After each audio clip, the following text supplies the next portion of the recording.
to see you my reflection. Took me a second to see you my reflection. Took me a second. Hey y'all. Yo, what's the deal, world? Welcome back to the Lifestyle of Fly. And Kim. And today we coming at y'all again with another segment of Deep Connections Part 2. So, yeah, man, let's dive into these questions, man. Let's get into it. Okay, so the first question is, how can you get over trauma from your past relationships? Getting over trauma from past relationships can be difficult, but me personally, I would, you have to take time with personal time with self alone and get with yourself and write down some things that may have bothered you since the beginning, since you can remember.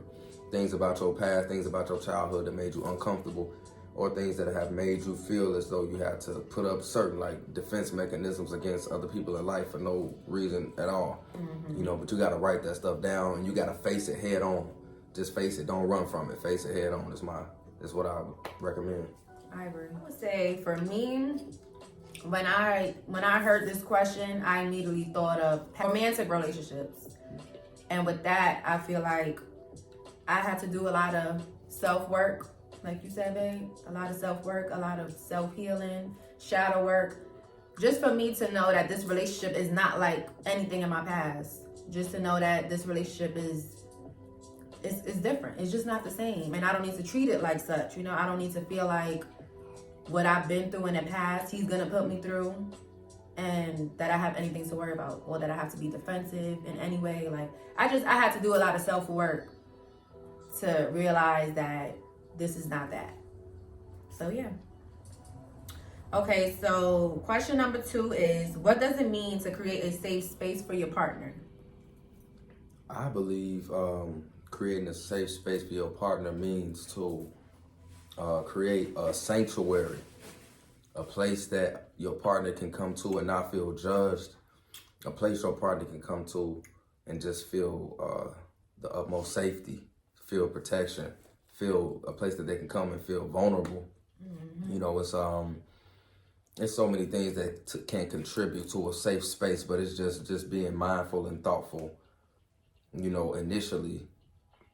And, really thinking about a place for them to, be able to, express themselves freely without being feeling judged or whatever the case. Absolutely. Yeah. I feel the same. I feel like a safe space is a space where your partner can come to you with anything. Even if it's something that's going to hurt your feelings, you have to put your ego to the side and understand the emotions that they're expressing.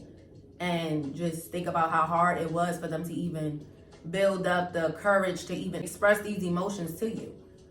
So that makes it a safe space. Just not being judgmental and not being selfish. Like, it's not about you. It's about what your partner is trying to express to you and making it a safe space for them to come and express anything and everything to you. Absolutely. So that's what a safe space looks like to me. For sure. No judgment. No judgment. Question number 3 is, how do you handle disagreements in your relationship?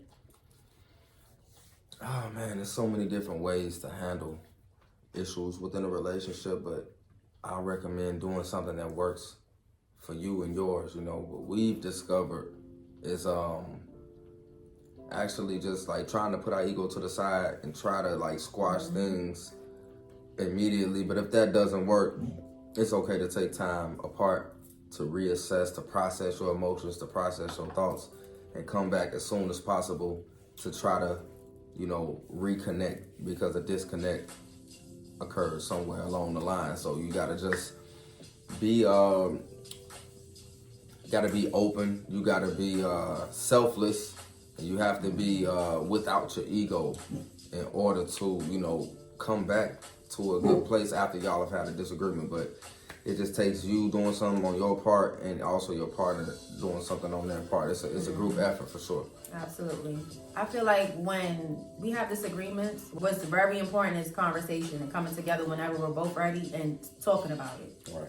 Talking about our issues is very important, because the disagreements is going to continue to happen. Yeah. So what's important is that as disagreements come, the more disagreements come, the easier it is for us to handle the disagreements, and easier for us to reconnect faster instead of waiting days to reconnect. Like that could be heavy on a relationship. Absolutely. That can have you assuming and just overthinking everything that's going on. So I feel like conversation having that conversation is important. Absolutely.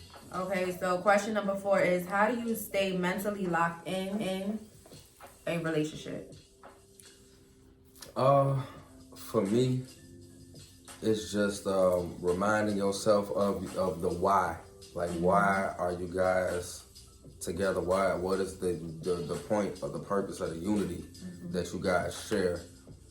And you have to continue to remind yourself of that. Like, why do I feel led to make this person a part of my journey?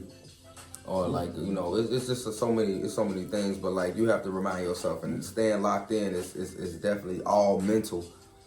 Just like anything else, you staying locked in on your career, or staying locked in on your hobbies, or whatever that, staying locked in on how you generate your income. Like, you gotta stay locked in, you know. And relationships are very important, a very important thing to stay locked in on, because you need people. Everybody needs somebody, but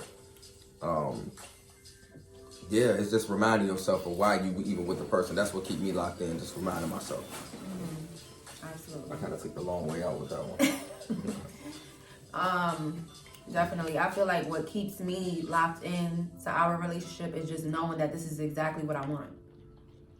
And that's really it. Like, just knowing this is exactly what I want, and it's happening exactly how I want it to happen. And I'm at peace with that. And everything else you said, I agree to. But it's just me knowing that you are exactly who I want, and I don't want nobody else outside of you, is what keeps me locked in and focused and disciplined and committed. So yeah. Absolutely.